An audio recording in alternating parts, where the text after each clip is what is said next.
Assalamualaikum warahmatullahi wabarakatuh. Perkenalkan, nama saya Yuliatin. Saya mahasiswa Universitas Terbuka Malang, berkesempatan berdiskusi pada mata kuliah MPDR 5302 Studi Komparatif Pendidikan Dasar di Berbagai Negara. Berikut hasil diskusi saya pada diskusi sesi 11. Soal yang pertama yaitu analisis sistem pembelajaran sekolah dasar dari 10 model pembelajaran terpadu. Model mana yang paling relevan dengan kurikulum yang diterapkan di Indonesia saat ini?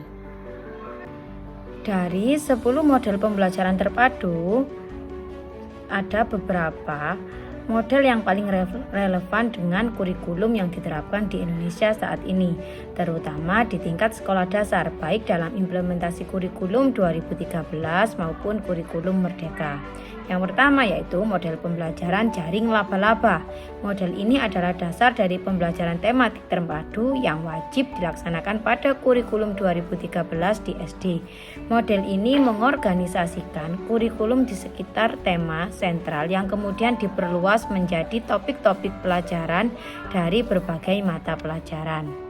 Yang kedua yaitu model keterpaduan. Model ini mengintegrasikan berbagai keterampilan, misalnya membaca, menulis, matematika dari beberapa mata pelajaran untuk memecahkan masalah atau fokus pada suatu topik tertentu.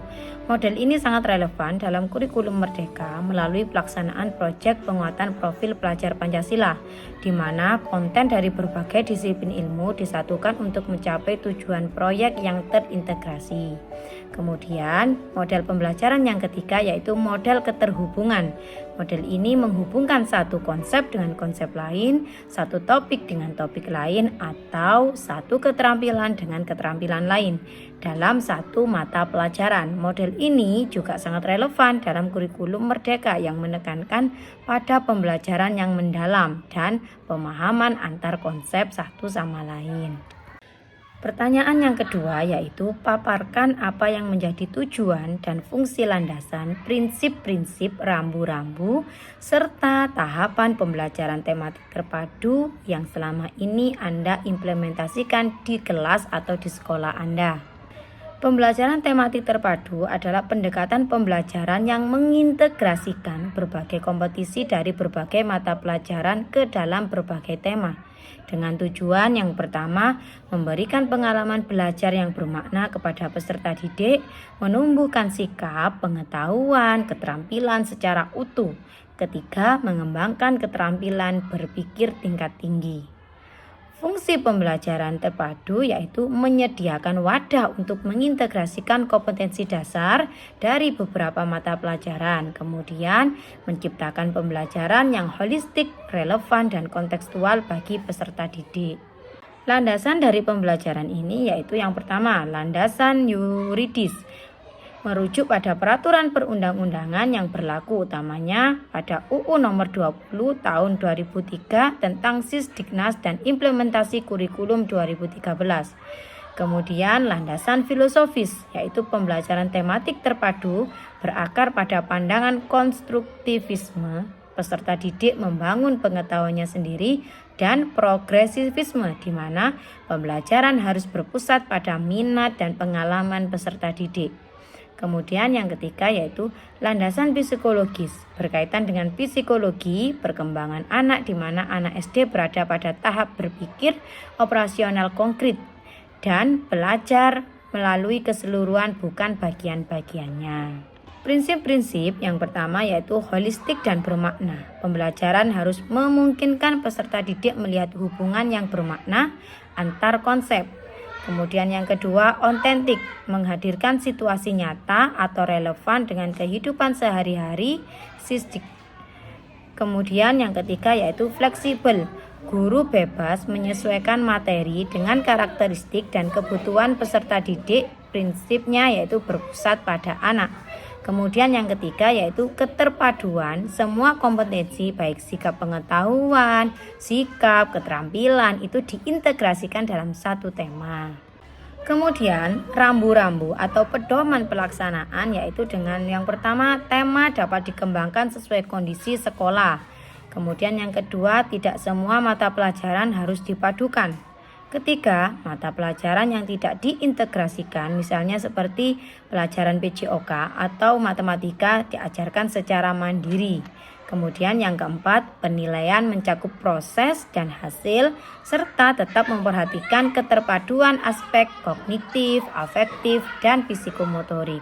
Tahapan pembelajaran tematik terpadu itu sendiri yaitu melalui 3. Yang pertama perencanaan, kedua pelaksanaan, dan yang ketiga penilaian. Yang pertama perencanaan yaitu pemetaan KD dari berbagai mata pelajaran, penentuan tema, penyusunan silabus tematik, dan rencana pelaksanaan pembelajaran. Kemudian waktu pelaksanaan itu meliputi kegiatan pendahuluan yang berupa persepsi, motivasi, penyampaian tujuan.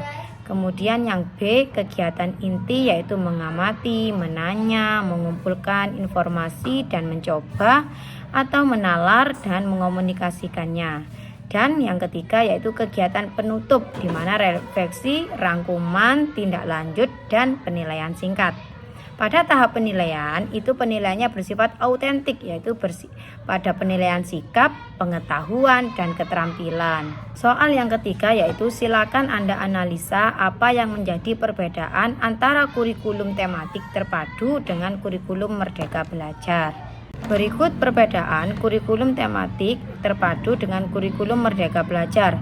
Dilihat dari fokus utamanya, pada kurikulum tematik itu berisikan standar isi dan keterpaduan tema. Sedangkan pada kurikulum Merdeka Belajar, capaian pembelajarnya itu dan pengembangan karakternya.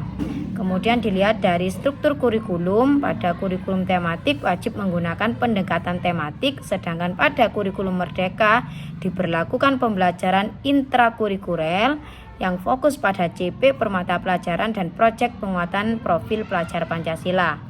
Dilihat dari aspek peran guru, pada kurikulum tematik lebih banyak sebagai pelaksana RPP yang detail dan seragam, lebih berpusat pada buku. Sedangkan pada kurikulum Merdeka lebih fleksibel dan otonom dalam merancang ATP dan modul ajar.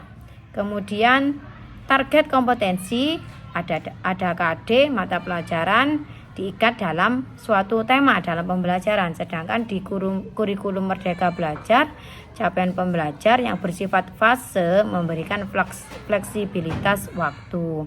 Dilihat dari selanjutnya yaitu bagaimana implementasi di tempat Anda mengajar.